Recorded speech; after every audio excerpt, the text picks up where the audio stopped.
Hello guys, welcome to my new blog. तर good morning. कसे आहात? मजेत ना? मी पण मजेत. सकाळी केली एक्सरसाइज घरून निघले घरी गेल्यानंतर फ्रेश होऊन निघाले मी मठात स्वामींच्या मठात गेले. पहिल्यांदा पाय वगैरे धुतले मस्त आणि नंतरून घेतलं आपल्या गोमातेचं दर्शन घेऊन निघाले आतमध्ये. तर मंदिर बंद होतं. मग घेतली आपल्या दररोजच्या जागेवरून चावी आणि ओपन करून घेतलं दर्शन स्वामींचं आणि देवाकडे प्रार्थना केली की चांगली बुद्धी दे. नंतरून लावला गंध आणि प्रसाद खाऊन तिथेच बसले, कारण बाहेर पाऊस येत होता. बाहेर जाऊन बघितलं तर पूर्ण पाणी झालं. ट्रॅफिक पण खूप होती. मग गेले घरी.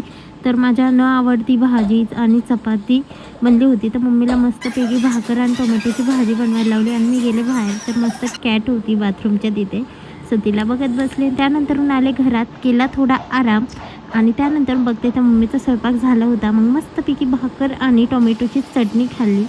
मजेत खूप छान झाली होती. त्यानंतरून झाला माझा सायकलिंगचा टाईम. मग गेले सायकलिंगला आणि पाणी वगैरे पिले. नंतरून आले घरी, एक्सरसाइज वगैरे प्रॉपर आपली केली आणि परत निघाले आपल्या वॉकिंगला. वॉकिंगला गेले तर सीधीच डॉग माझ्या मागे आलेला खूप लांबून. त्यानंतरून आले घरी. तर बघा माझा फेस. त्यानंतर मस्त गेले गावात, कारण मला खायची होती फ्लावरची भाजी. मग घेतली भाजी वगैरे घेतली आणि त्यानंतरून गेले दुकानात, घेतले ग्रीन पीस आणि आले घरी. माझ्या बहिणीला मस्का लावून बनवायला लावली भाजी वगैरे. आज केली बस इतना आहे. मिळतं आहे नेक्स्ट व्हिडिओ में. तब तक लिए bye bye. Love you. Take care.